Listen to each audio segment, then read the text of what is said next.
اطلب العلم أخي فهو درب به نور، به ترقى به تحيا عالما حرا فخور. اطلب العلم. Bismillahirrahmanirrahim. Assalamualaikum warahmatullahi wabarakatuh. Waalaikumsalam warahmatullahi wabarakatuh. Alhamdulillahi rabbil alamin. Wal aqibatu lil muttaqin.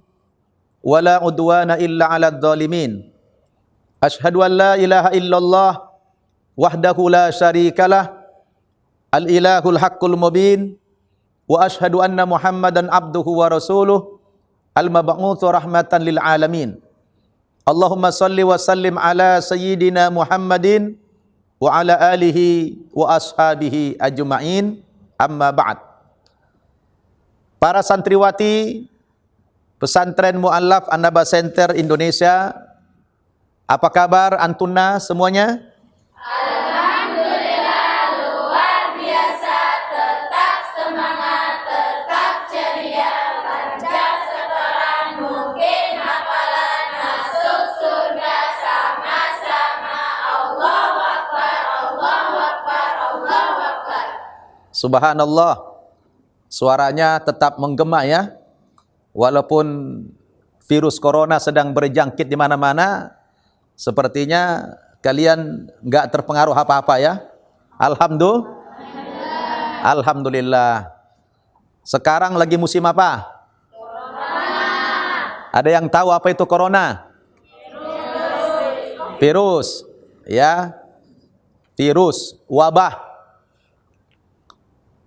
Kalian sudah berapa lama di karantina? Sudah 2 minggu ya. Nah, kemungkinan bisa sampai 3 bulan.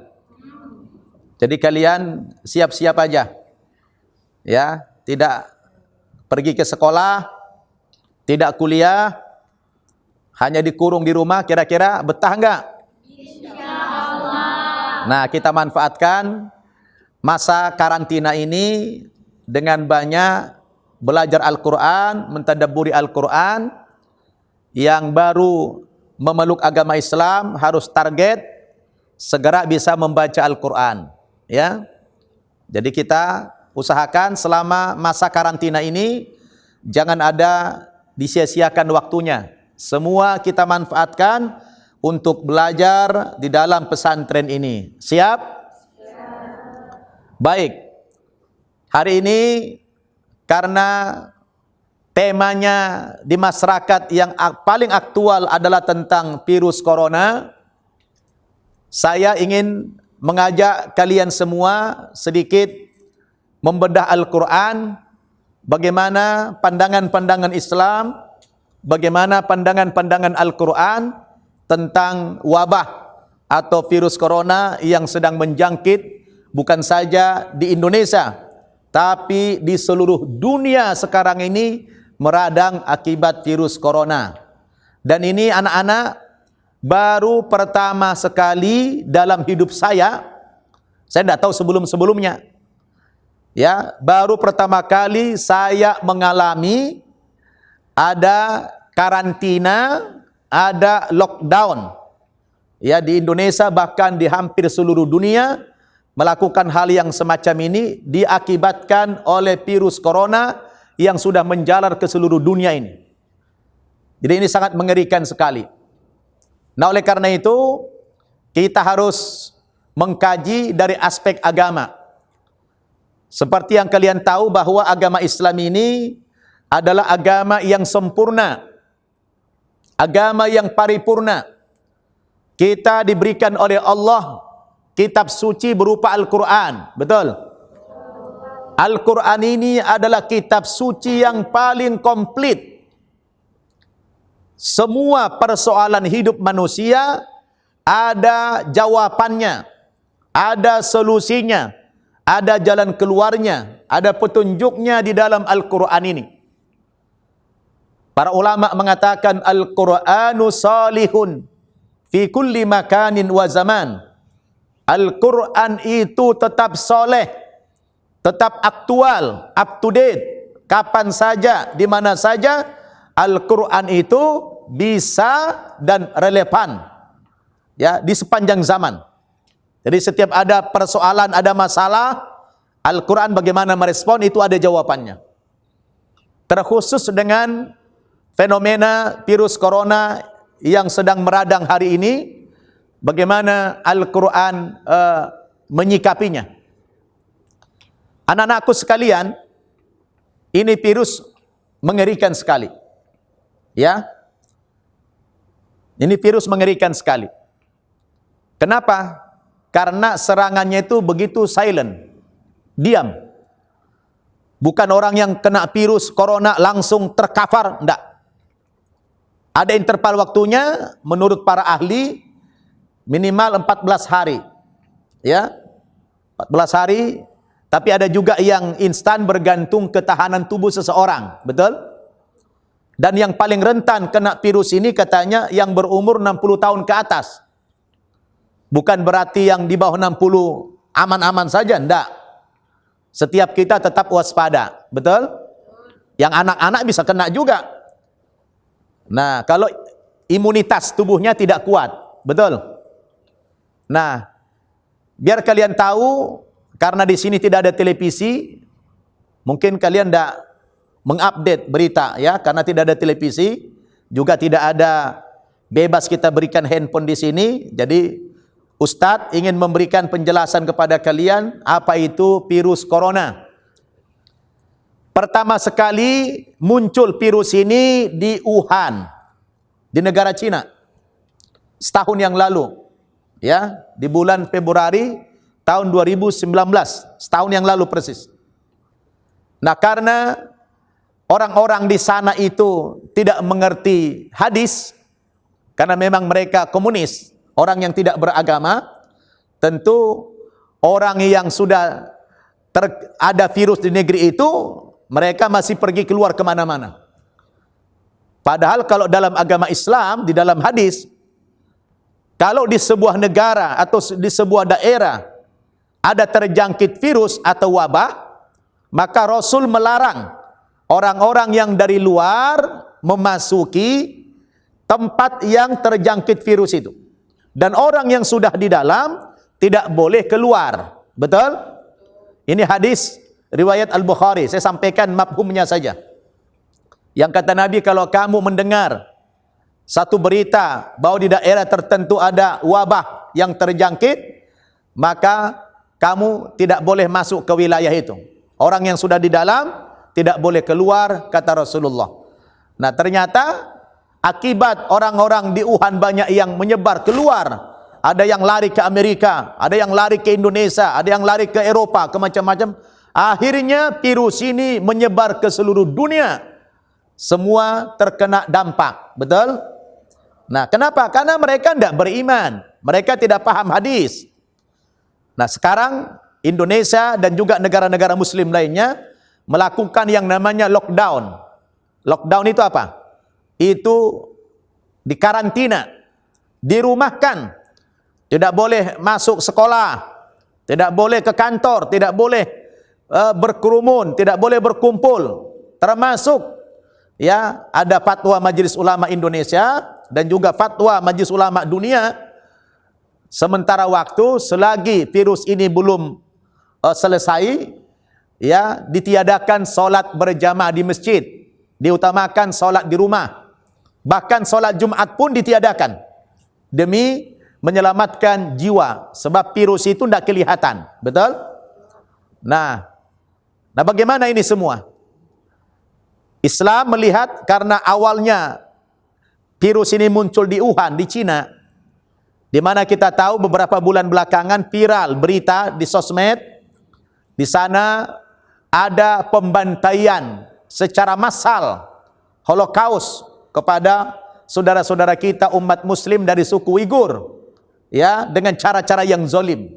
Boleh jadi virus corona ini adalah sebagai hukuman, sebagai azab dari Allah Subhanahu wa taala kepada orang-orang yang zalim dan orang yang terzalimi. Mereka berdoa kepada Allah Subhanahu wa taala agar mereka selamat dari kezaliman itu, maka boleh jadi ini adalah doa-doa orang Uighur yang diijabah oleh Allah Subhanahu wa taala. Dan memang kalau kita baca dalam Al-Quran, silakan kalian buka surat Al-An'am ayat 6. Negara-negara atau negeri-negeri atau umat-umat yang terdahulu ya dihancurkan oleh Allah Subhanahu wa taala, diluluh lantakkan oleh Allah Subhanahu wa taala, itu semua penyebabnya adalah karena dosa. Apa? Karena dosa besar. Allah katakan apa? A'udzubillahi minasyaitonir rajim. Alam yarau kam ahlakna min qablihim min qarnin makkannahum fil ardi ma lam numakkin lakum wa arsalna as-samaa'a 'alaihim midrara wa ja'alnal anhara tajri min tahtihim fa ahlaknahum bidhunubihim wa ansha'na min ba'dihim qarnan akharin. Artinya, tidakkah kalian memperhatikan, kata Allah, berapa banyak umat-umat yang terdahulu dihancurkan, dibinasakan, diluluh lantakkan oleh Allah Subhanahu wa taala. Padahal sebelumnya mereka makannahum fil ardi ma lam numakkil lakum. Allah memberikan kedudukan, nikmat yang luar biasa kepada umat-umat yang terdahulu. Yang nikmat semacam itu tidak pernah diberikan kepada umat-umat sesudah mereka.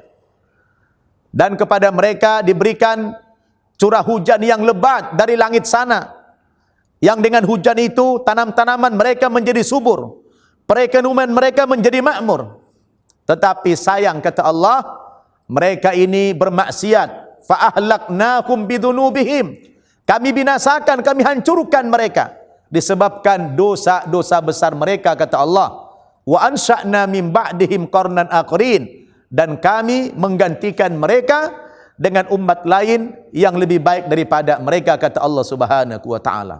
Jadi sejarah sudah mencatat anak-anak bagaimana dulu kaum Sabah dihancurkan oleh Allah, kaum Ad, kaum Thamud, dan masih banyak lagi umat-umat terdahulu sebelum kita dihancurkan oleh Allah karena apa tadi?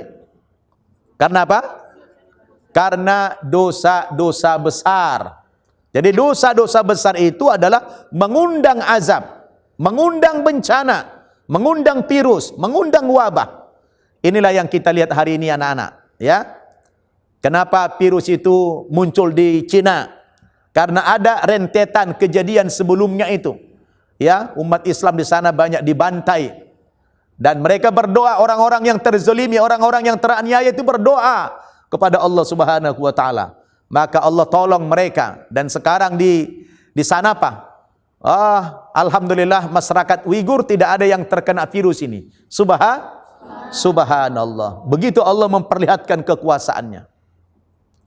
Nah, sampai akhirnya karena kita juga bangsa Indonesia tidak mengantisipasi dari awal tentang dampak virus ini, orang bebas saja hilir mudik, keluar masuk pesawat ke Indonesia, akhirnya dampaknya Indonesia juga terkena sebaran virus corona yang sangat mematikan dan paling ditakuti oleh semua umat hari ini. Masya Allah.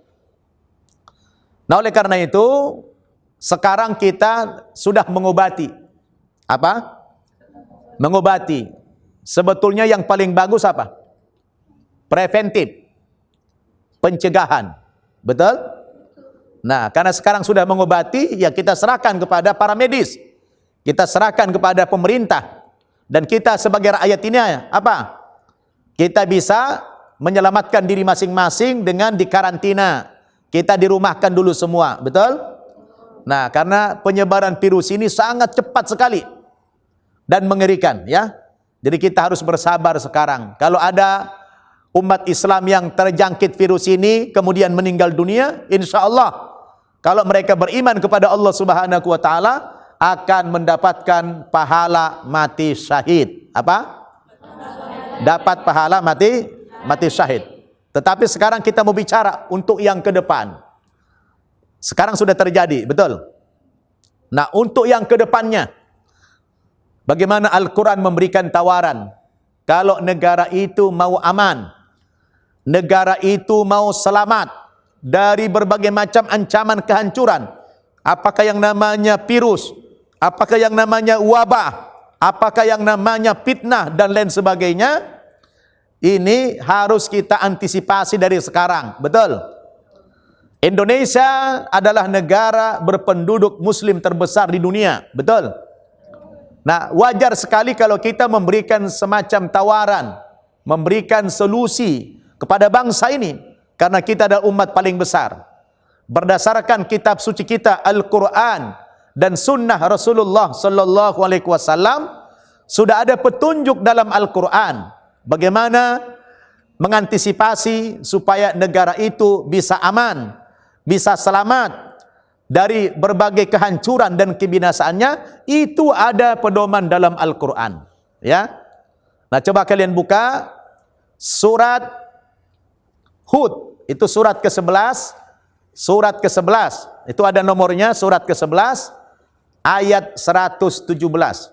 Ini merupakan tawaran Al-Quran kepada bangsa-bangsa, khususnya Indonesia ini, ke depan.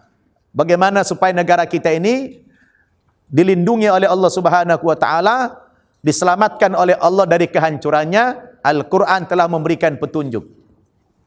Surat apa tadi? Surat Hud ayat 117. Kata Allah, A'udzu billahi minasyaitonir rajim. Wa ma kana rabbuka liyuhlikal qura bidzulmin wa ahluha muslihun. Ketemu? Ya. Artinya, wa ma kana rabbuka liyuhlikal qura bidzulmin. Allah Subhanahu wa Ta'ala tidak akan menghancurkan, tidak akan membinasakan negeri-negeri dengan cara yang zalim. Apakah dengan cara virus, ataukah wabah, atau apalah namanya. Allah Subhanahu wa Ta'ala tidak akan menghancurkan negeri itu dengan cara yang zalim tadi. Wa ahluha muslihun. Jikalau di negeri itu, di negara itu, penduduknya banyak orang-orang yang muslih. Apa? Banyak orang yang muslih. Orang muslih itu adalah orang yang baik dan yang selalu memperbaiki orang lain. Itulah muslih. Ayatnya bukan soleh. Ya, lihat itu. Ya. Ayatnya bukan wa ahluha salihun, tapi wa ahluha muslihun. Subhanallah. Negara tidak akan dihancurkan oleh Allah Subhanahu wa Ta'ala kalau di dalam negara itu banyak orang-orang yang muslih. Banyak orang-orang baik yang melakukan perbaikan, yang melakukan dakwah. Bukan salihun. Tidak ada ayat mengatakan wa ma kana rabbuka liyuhlikal qura bidzulmin wa ahluha salihun. Tak begitu ayatnya. Allah tidak akan membinasakan suatu negara kalau di negara itu banyak orang-orang yang soleh. Kan enggak begitu ayatnya. Tapi kalau di negara itu banyak orang yang muslih. Apa bedanya muslih dengan soleh? Kalau soleh secara bahasa artinya baik. Muslih juga artinya orang yang baik. Cuma bedanya, kalau soleh, dia hanya soleh baik untuk dirinya saja. Dan tidak peduli dengan orang lain. Yang penting saya baik. Saya pergi sholat, saya puasa, saya tidak mengganggu orang lain, saya tidak menipu orang lain. Udah, pokoknya dia baru saja jadi orang baik. Dan tidak ada pikiran untuk memperbaiki orang lain. Namanya soleh. Tapi orang yang muslih itu adalah dianya baik, tetapi otaknya, pemikirannya setiap saat bagaimana dia ingin memperbaiki orang lain. Mengajak orang lain menjadi orang yang baik. Oh, ini hebat. Makanya nilai orang yang muslih itu lebih baik daripada orang soleh. Mungkin perbandingannya, satu orang muslih, perhatikan nih, satu orang muslih lebih baik daripada 1000 orang-orang yang soleh. Hebat? Saya ulangi, satu orang muslih lebih baik daripada 1000 orang-orang yang soleh. Kenapa? Karena seorang yang muslih ini selalu pemikirannya, selalu perhatiannya ingin menyelamatkan orang lain. Seperti kalian nih mu'allaf, setelah kita bina di pesantren ini, yang ada dalam kepala kalian, dalam otak kalian, bagaimana menyelamatkan orang tua saya, betul? Bagaimana menyelamatkan saudara saya yang belum muslim, betul? Bagaimana saya mengajak orang non-muslim kepada Islam? Maka nilai kalian yang selalu berpikir mengajak orang kepada Islam ini lebih baik daripada orang soleh 1000 tadi. Betul? Makanya Rasul mengatakan, la ayyahdiyallahu bika rajulan wahid, la ayyahdiyallahu bika rajulan wahida khairul laka min humrin na'am. Kalau lewat perantaraanmu ada orang mendapatkan hidayah dengan sebab kamu dakwah, mengajak orang kepada Islam, lalu Allah berikan petunjuk kepada mereka dengan sebab kamu tadi, maka nilainya itu dalam hadis lain dikatakan lebih baik minad dunya wa ma fiha. Lebih baik bagi kamu dari dunia dan segala isinya itu. Makanya muslih satu orang itu lebih baik daripada 1000 orang yang soleh. Karena apa? Yang ada di pikirannya selalu ingin memperbaiki orang lain. Maka dalam ayat itu yang dijamin negara itu aman, negara itu tidak akan hancur kalau banyak orang soleh apa muslih? Nah, bukan soleh kan? Tapi di negara itu banyak orang yang muslih. Orang-orang yang senantiasa memperbaiki orang lain, memperbaiki keluarganya, memperbaiki masyarakatnya, bangsanya. Nah, inilah kata Quran. Jadi para pemirsa Nabat TV dan siapa juga yang menyaksikan penjelasan saya ini, bahwa kalau negara kita ini, Indonesia ini, ingin selamat dari berbagai macam ancaman yang menghancurkannya, apakah lewat fitnah, apakah lewat wabah, apakah virus namanya, insya Allah akan dilindungi negara ini ke depan jikalau di negara ini diperbanyak orang-orang yang muslih, orang-orang yang mengajak kepada kebaikan. Artinya apa? Bahasa kerennya, bahasa umumnya, diperbanyak orang yang jadi da'i, penyeru-penyeru dakwah, penyeru-penyeru ke jalan Allah Subhanahu wa taala. Dan negara, pemerintah harus mendukung program ke arah itu. Betul? Jadi pemimpin harus mendukung bagaimana di negara itu banyak orang-orang muslih, bukan malah dibatasin. Kayak sekarang ini menjadi dai ada pembatasan, harus mendapatkan sertifikat. Ya, ada sertifikasi. Itu tidak benar. Ya kan? Itu hanya kepentingan penguasa aja itu. Jadi yang bagus itu apa? Setiap pribadi orang wajib berdakwah. Setiap kita wajib menjadi muslih. Kira-kira sanggup nggak? Sanggup? Kalian sudah tahu belum apa syarat menjadi muslih? Syarat menjadi muslih itu, yang pertama, dianya harus soleh dulu. Apa? Harus soleh dulu. Dianya baik. Barulah dia memperbaiki orang lain. Kan tidak mungkin kita ngajak orang kepada kebaikan tapi kita tidak baik. Itu namanya apa? Nah, kata Al-Quran, atamuruna nasa bil birri wa tansawna anfusakum wa antum tatlunal kitab afala ta'qilun. Apa artinya? Kenapa kalian mengajak orang kepada kebaikan? Kamu ajak orang kepada kebaikan, tapi dirimu sendiri tidak melakukan kebaikan itu. Wa antum tatlunal kitab, padahal kamu sudah membaca ayatnya, sudah baca kitab sucinya. Afala ta'qilun, apakah kamu tidak punya akal? Apakah kamu tidak waras? Kata Allah. Betul. Nah, jadi syarat menjadi muslim apa? Kitanya harus soleh dulu. Betul? Harus jadi orang baik dulu, baru memperbaiki orang lain. Betul?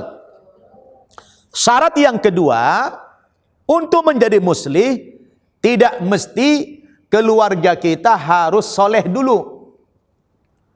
Sebab nunggu keluarga soleh dulu, baru kita muslim, susah. Sebab kadang-kadang, coba lihat dalam sejarah, Nabi juga ada anaknya yang Nabi, bapaknya kafir, betul? Contohnya siapa? Nabi Ibrahim. Nabi Ibrahim Khalilullah, beliau Nabi, tapi bapaknya tukang bikin patung, Azar, ya, tukang bikin patung, ya kafir. Ya kalau nunggu keluarganya soleh dulu, baru berdakwah, ya kan repot, benar nggak? Nabi Nuh, dianya Nabi, tapi anaknya kafir, istrinya kafir. Akankah Nabi harus berhenti dakwah gara-gara belum soleh keluarganya? Tidak. Nah, itu adalah urusan hidayah, betul? Jadi kalian besok, Ustadz, saya tidak berani dakwah Ustadz, saya tidak mau jadi muslim, belum siap jadi muslim. Kenapa? Karena keluarga saya belum soleh, keluarga saya belum baik. Jangan. Kadang-kadang dakwah ini, anak-anak sekalian, kita berdakwah di tengah keluarga itu sulit, tapi kadang-kadang kepada orang lain gampang, betul? Nah, contohnya Ustadz sendiri dakwah kepada keluarga kita non muslim, susah kita ngajak orang masuk Islam. Tapi saya dakwah kepada orang lain, kepada kalian, mudah masuk agama Islam, betul? Nah, jadi tidak nunggu keluarga kita soleh dulu baru kita muslim, betul? Nah, kemudian menjadi muslim itu rintangannya banyak, cobaannya berat. Kira-kira kalian nanti siap nggak jadi muslim? Atau cukup jadi soleh saja? Solehat saja kalian? Jangan. Saya berharap kalian di sini semua menjadi muslihah. Kalau laki perempuan muslihah, ya, wanita yang memperbaiki. Betul? Siap? Sebab sekarang kalian sudah menjadi wanita solehah. Amin. Kira-kira kamu punya musuh nggak? Nggak ada. Kalau orang soleha itu, kalau dia betul-betul soleha, tidak punya musuh. Ya, kenapa? Karena orang soleha itu tidak suka usil dengan orang lain, nggak mau gibah, nggak mau fitnah, nggak mau menyakiti. Betul nggak? Kalau kalian masih mau gibah, berarti bukan soleha namanya. Ya, namanya sakinah. Oh bukan ya, canda. Ya, soleha itu berarti baik. Kalau orang baik itu anak-anak, orang baik, kalau dia soleh atau soleha, pasti tidak punya musuh. Betul? Kenapa? Karena orang soleh itu tidak mau mengganggu orang lain, nggak mau menipu, nggak mau berbohong, nggak mau nyakiti. Betul nggak? Makanya dia tidak punya musuh. Jangankan orang-orang baik, orang yang tidak baik sekalipun, preman-preman sekalipun itu suka dengan orang soleh. Betul? Kenapa? Tidak ada saingan dia jadinya. Betul? Jadi kalau preman, kenapa suka sama orang yang soleh? Dia tidak punya saingan. Betul? Nah, jadi suka dia sama orang yang soleh itu. Apalagi orang baik. Orang baik pasti suka dengan orang yang soleh dan soleha. Betul? Nah, tapi nanti begitu kalian meningkatkan diri menjadi pribadi muslihah, siap-siap kalian punya musuh. Siap-siap punya musuh. Contoh, dulu di zaman Nabi Rasulullah sallallahu alaihi wasallam, sebelum beliau diangkat menjadi rasul, coba kalian saya tanya, Nabi Muhammad itu diangkat menjadi rasul umur berapa? Umur 40 tahun, betul? Umur 40 tahun baru diangkat menjadi nabi. Sebelumnya pribadi biasa saja, sama seperti kita. Jadi dari umur 0 sampai 40 tahun, nabi itu adalah pribadi baik, pribadi yang soleh, orang yang berakhlakul karimah, tidak ada cacat moral nabi, seorang yang jujur, tidak pernah menyakiti orang lain. Maka Sebelum Nabi diangkat jadi Rasul, semua masyarakat Arab waktu itu sangat senang dengan Nabi. Betul? Senang dengan Nabi. Tidak ada Nabi punya musuh. Keluarga, paman-paman, Abu Lahab. Abu Lahab itu sangat sayang dengan Nabi. Ya, sangat cinta kepada Nabi. Sebelum Nabi menjadi Rasul. Betul? Bahkan Nabi Muhammad itu dikasih gelar apa? Al-Amin. Orang yang terpercaya, orang yang jujur. Yang ngasih ini bukan sahabat-sahabat. Yang ngasih gelar ini adalah orang yang tidak beriman kepada beliau kemudian harinya. Artinya apa? Ketika Nabi belum ditugaskan berdakwah, belum diangkat menjadi Rasul, masih pribadi biasa seperti kita. Kan Nabi itu manusia seperti kita kan? Allah katakan, "Qul innama ana basarun mithlukum yuha ilayya." Katakan ya Muhammad, sampaikan kepada umatmu bahwa sesungguhnya engkau adalah manusia biasa, sama seperti manusia lain. Makan, minum, tidur, capek, istirahat, lahir, punya bapak, punya ibu, punya syahwat, kawin, punya anak, sama dengan kita. Betul? Cuma yang membedakan kita dengan Nabi apa? Yuha ilayya. Katakan kepada mereka, Allah memberikan wahyu kepada aku. Jadi perbedaan kita dengan Nabi apa? Jenisnya sama, sama-sama manusia. Ya, sama-sama manusia. Cuma dia manusia pilihan yang dipilih oleh Allah menjadi Rasul, menjadi dutanya Allah Subhanahu wa taala kepada umat manusia ini. Betul? Nah, sebelum dia menjadi nabi, dari umur 0 sampai 40 tahun tadi, dia orang yang baik. Betul? Nabi punya musuh enggak? Enggak ada. Semua orang jahiliyah, orang Arab suka dengan Nabi. Mulai dari keluarga, tetangga-tetangga, semua. Tapi lihat, begitu umur 40 tahun, beliau mendapatkan wahyu di Gua Hira. Apa wahyunya? Iqra bismi rabbikal ladzi khalaq. Begitu Nabi dilantik menjadi Rasul yang ditandai beliau mendapatkan wahyu itu, Gua Hira itu adalah di Jabal Nur, di Gunung Nur namanya di Mekah. Kalau Ustadz udah sering ke sana, tapi belum pernah naik. Itu Gua Hira itu di ketinggian 1000 meter dari bumi. Tinggi sekali. Tapi banyak orang yang bisa menjangkau ke gua itu. Saya belum sanggup saya. Nah, begitu Nabi mendapatkan wahyu Iqra, itu pertanda Nabi dilantik menjadi Rasul. Dari situ Nabi sudah berubah, tidak lagi sebagai pribadi yang soleh, tapi sudah menjadi pribadi yang muslih, menjadi Rasul yang kepadanya diwajibkan oleh Allah untuk berdakwah, memperbaiki masyarakatnya, mengajak orang beriman kepada Allah. Yang mula-mula Nabi dakwahnya sembunyi-sembunyi 3 tahun, namanya Sirriyatul Da'wah. Begitu Nabi mulai berdakwah dan sampai berita kepada orang-orang yang walaupun tadinya Nabi baru dakwahnya face to face, door to door, sembunyi-sembunyi. Mula-mula yang masuk Islam siapa? Istrinya Khadijah radhiyallahu anha. Kemudian disusul dengan saudaranya Ali bin Abi Thalib dan lain sebagainya, Abu Bakar, Umar, ya. Ridwanullahi alaihim.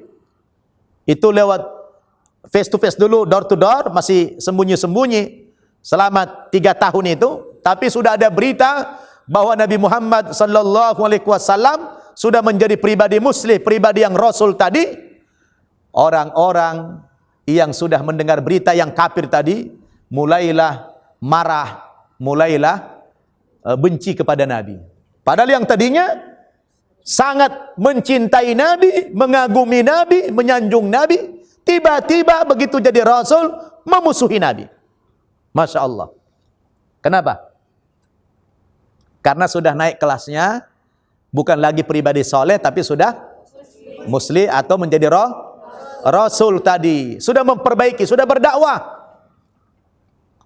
Apalagi setelah turun ayat yang memerintahkan kepada Nabi dakwah terang-terangan setelah melewati fase 3 tahun tadi syariatul dakwah itu. Ya, fasda' bima tu'mar wa a'rid 'anil musyrikin. Allah perintahkan Nabi dakwah terang-terangan, berpaling dari orang musyrik. Ya ayyuhal muddatsir qum fa'anzir. Wahai orang-orang yang berselimut, bangkit, bangun, berikan peringatan umatmu. Saat itu Nabi langsung kumpulkan orang-orang jahiliyah, orang-orang kufar Quraisy di kaki gunung Bukit Sofa itu. Kumpulkan ke sana.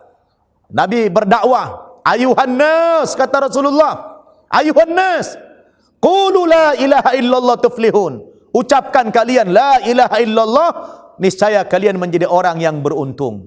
Wah, dari situ anak-anak orang kafir Quraisy yang tidak mau beriman marah semua. Untuk inikah kalian kumpulkan kami? Semuanya marah kepada Rasulullah sallallahu alaihi wasallam. Apalagi saat itu Nabi dalam posisi yang semangat-semangat dalam berdakwah, sampai Nabi meminta supaya yang namanya Lat, Uzza, Manat, Hubal itu dihancurkan semua, berhala-berhala yang ada di Ka'bah itu. Saking semangatnya Nabi, turun wahyu menegur Rasulullah sallallahu alaihi wasallam agar dakwahnya lebih soft dikit, agak dilunakin dikit, jangan terlalu semangat gitu kan. Nah, ketika Nabi menyeru supaya berhala-berhala itu dihancurkan, turun ayat menegur Nabi. Kata Allah apa? Wala tasubbul ladzina yad'una min dunillah fayasubbullaha adwan bighairi ilm. Jangan kamu ejek, jangan kamu hina Tuhan-Tuhan sembahan orang lain, Tuhan-Tuhan sembahan orang-orang Quraisy itu. Nanti kalau kamu hina Tuhan-Tuhan mereka, fayasubbullaha adwan bighairi ilm, nanti mereka akan mengejek Allah, menghina Allah yang lebih dahsyat lagi daripada itu. Jadi sekarang tahan dikit lah, kira-kira begitu. Masya Allah, ya kan? Saking Rasul semangat, ya, diejek itu yang namanya berhala itu suruh hancurkan, tapi Allah tegur, jangan. Ya, dakwah agak lunak dikit Muhammad, kata Allah, maka turun ayat menegur Rasulullah, bukan negur, mengingatkan Nabi supaya dakwahnya lebih santun, lebih lunak dikit, ya. Subhanallah. Kalian bisa bayangkan, orang yang tadinya senang, ya, membangga-banggakan Nabi, menyanjung Nabi, bisa menjadi musuh Nabi. Gara-gara apa? Hanya karena Nabi sudah menjadi Rasul yang kepadanya wajib berdakwah. Memangnya apa salah Rasul? Tidak ada. Oh, ngajak yang baik kok, mengajak kepada tauhid. Tapi dasar mereka orang kafir tidak suka. Betul? Jadi itulah. Sampai yang namanya Abu Lahab, ya, yang tadinya dia sayang sama Nabi sebelum jadi Rasul, tapi begitu Nabi berdakwah, apa yang terjadi? Wah, kemarahan, kebencian, segala macam upaya dilakukan oleh Abu Lahab ini untuk menghancurkan Nabi. Tidak puas dengan embargo, Nabi hijrah ke Taif, diuber juga ke Taif. Dikirim utusan sama Abu Lahab untuk menghancurkan Nabi di Taif. Gak puas dia. Sebegitunya marahnya kepada Nabi hanya karena beliau menjadi Rasul yang tadinya sayang, betul? Akhirnya apa? Allah hukum Abu Lahab. Dia belum mati, masih ada di muka bumi ini Abu Lahab. Sudah turun ayat yang menjelaskan status Abu Lahab di akhirat. Ya, di mana? Di neraka Jahannam. Turun ayat, tabbat yada abi lahabi wa tab, ma aguna anhu maluhu wa ma kasab, sayasla naron dzata lahab, wa mar'atuhu hammalatal hatab, fi jidha hablum mim masad. Coba, orangnya belum mati, tapi Allah sudah katakan celaka Abu Lahab itu dan istrinya. Masya Allah. Ini saking bencinya kepada Rasulullah yang tadinya dia adalah menyayangi Nabi sebelum menjadi Rasul. Ini fakta sejarah. Maka kalian pun nanti ketika kalian sudah menjadi pribadi muslihah, pasti banyak musuh kalian. Betul? Boleh jadi musuh kalian siapa? Keluarga, saudara, bisa-bisa orang tua juga, teman, ya, bisa menjadi musuh kalian. Kalau kalian hanya soleha saja, pasti tidak punya musuh. Karena semua orang senang dengan orang yang soleh, betul? Karena kita nggak ganggu orang, betul? Tidak pernah merugikan orang lain. Tapi ketika kalian semua sudah menjadi pribadi muslihah, siap-siap kalian dihujat, siap-siap kalian dimusuhi, betul? Siap-siap kalian dihina, dicaci, betul? Nah, makanya nilai seorang muslih tadi lebih baik daripada 1000 orang yang soleh. Di situ permasalahannya. Kalian siap enggak? Nah, makanya Al-Quran memberikan solusi. Kalau di negara itu ingin aman, ingin tegak itu negara, ingin selamat dari kehancuran, kebinasaan, maka Al-Quran menyuruh apa? Di negara itu perbanyak orang yang muslih dan muslihah. Betul?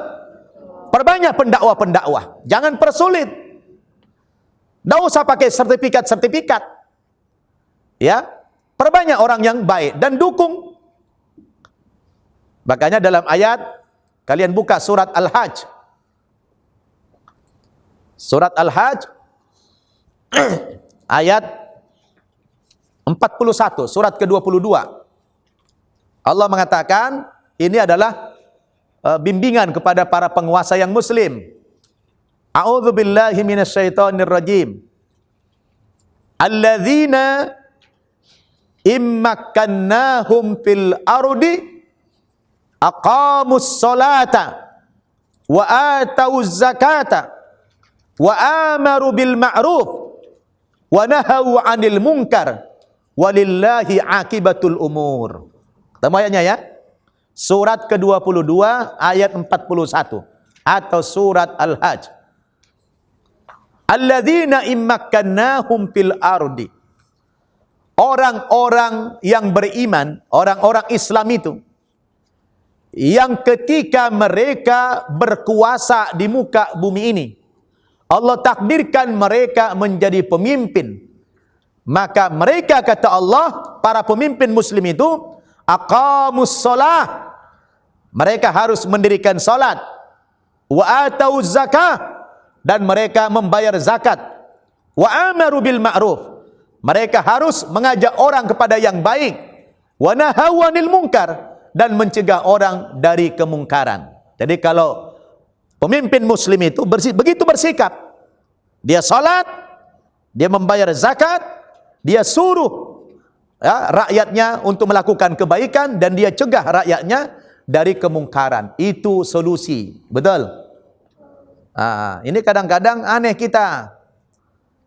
Ya, tempat-tempat kemaksiatan malah bebas. Betul?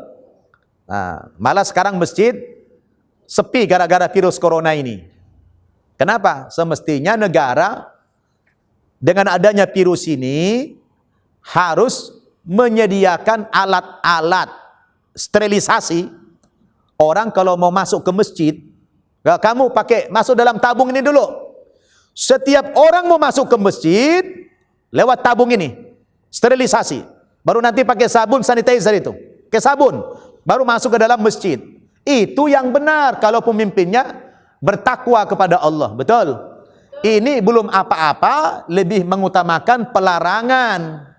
Ini sebetulnya adalah kurang tepat. Semestinya apa? Semestinya pemimpin itu buru-buru mencarikan apa? Alat-alat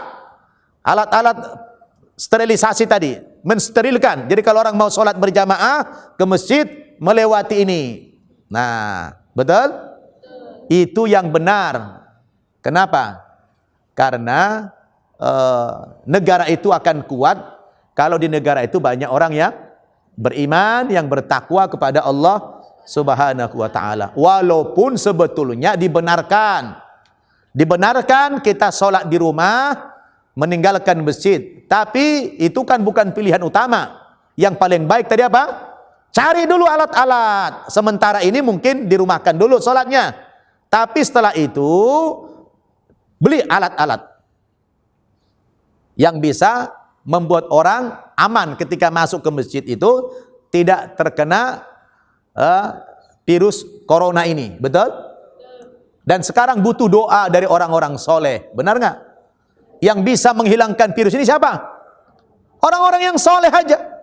Orang-orang yang berdoa kepada Allah Subhanahu wa ta'ala. Dan itu dari kalangan orang yang beriman. Nah, jadi saudara-saudara, anak-anakku sekalian, ini tawaran dari Al-Quran ke depan. Kalau sekarang ini sudah terlanjur ada virus, betul? Tapi ke depan, semoga ini cepat selesai, diangkat oleh Allah wabah ini. Kita sudah bosan di rumah berhari-hari, ya kan? Nah, ke depan setelah ini, apa yang dilakukan negara ini adalah itu tadi. Amalkan surat Hud ayat 117.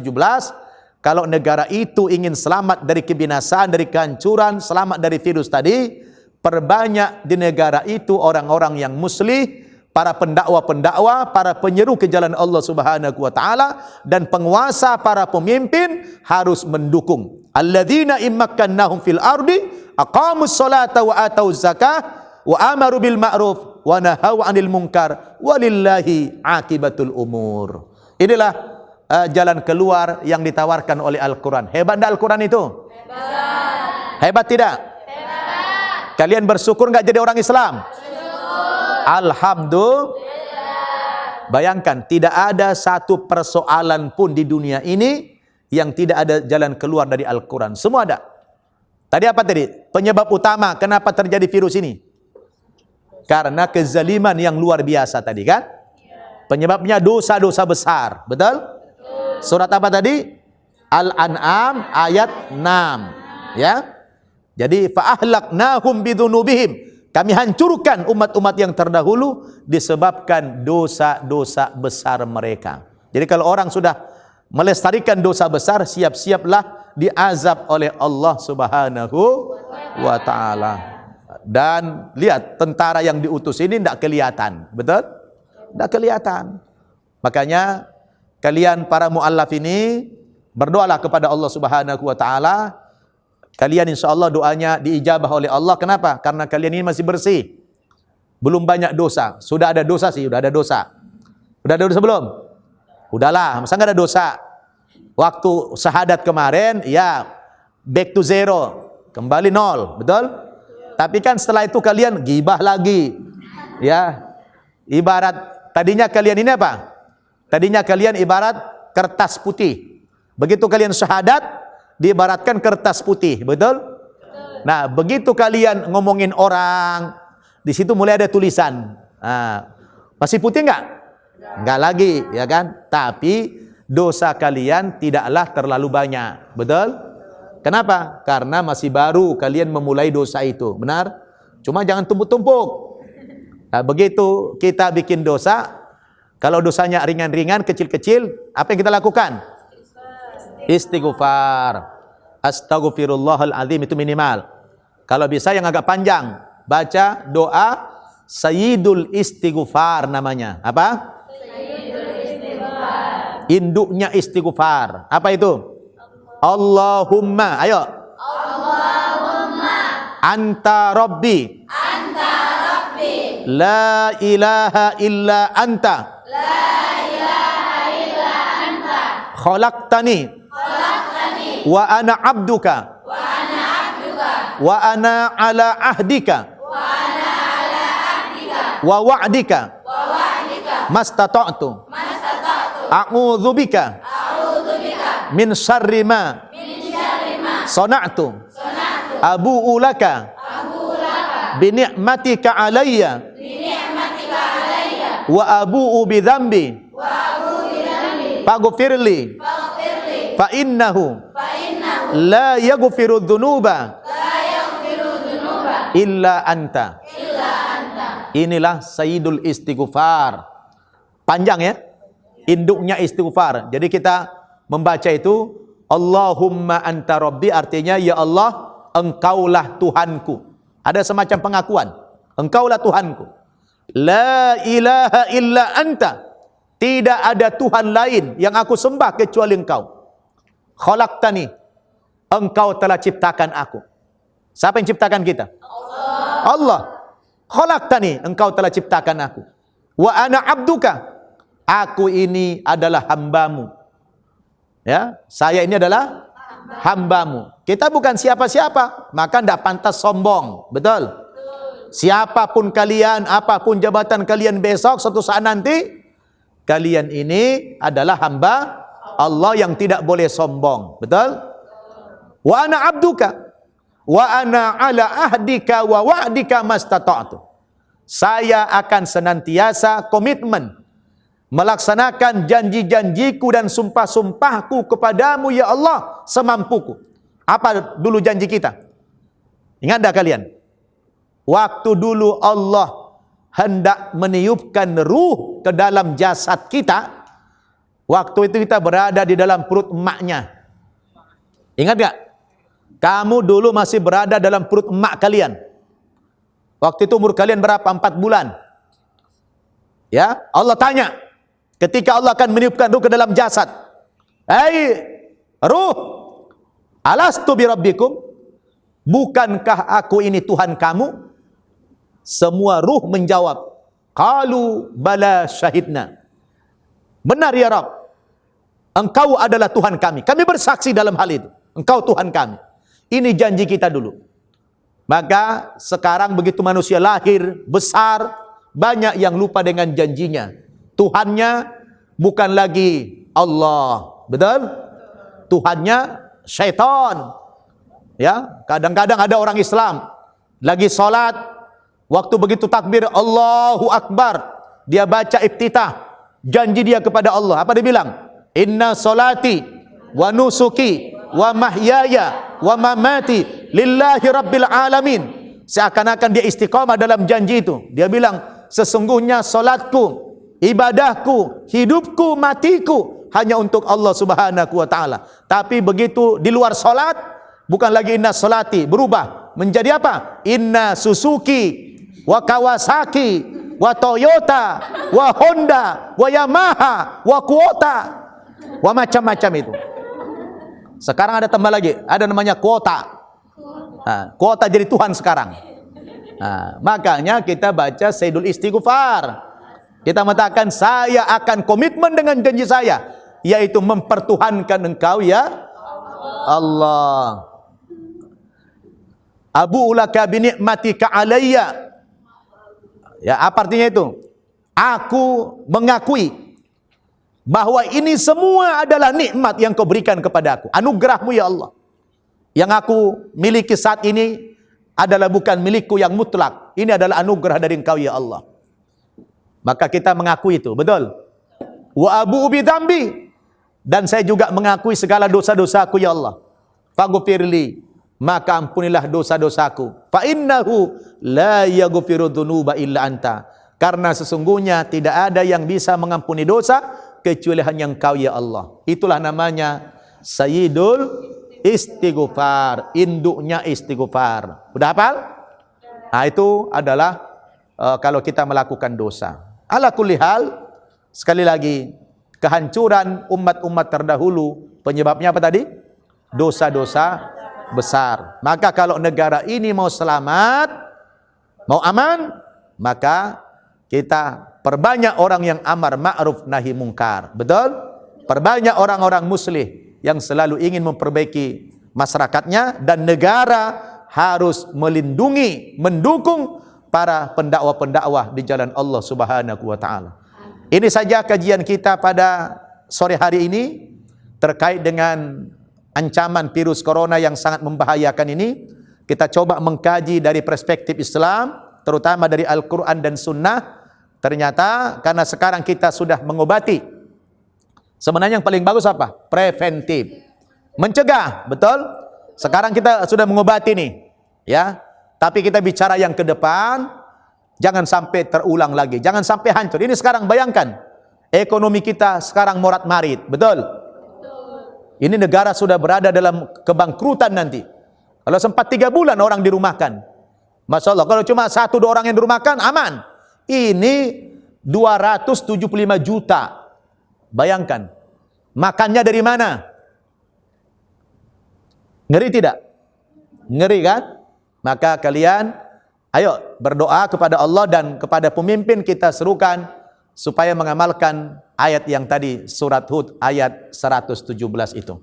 Demikian, mudah-mudahan kajian kita bermanfaat dan semoga Allah Subhanahu wa taala melindungi rakyat kita, bangsa kita dari kehancuran akibat virus corona ini, dan semoga Allah Subhanahu wa taala segera mengangkat ya kalau ini sebagai peringatan kepada umat Islam. Mudah-mudahan kita semua disadarkan dengan adanya virus ini, kita semakin dekat dengan Allah Subhanahu wa taala dan kita bertaubat kepada Allah. Mumpung kita sudah di karantina, jangan waktu ini terbuang dengan sia-sia. Kita manfaatkan dengan membaca Al-Quran dan mentadabburi ayat-ayatnya. Siap semua ya? Nah, baik. Demikian, mari kita tutup ta'lim kita dengan membaca doa kafaratul majlis. Subhanakallahumma wa bihamdika asyhadu an la ilaha illa anta astaghfiruka wa atubu ilaik. Wassalamualaikum warahmatullahi wabarakatuh. عالما حرا فخور اطلب العلم أخي فهو درب به نور به ترقى به تحيا عالما حرا فخور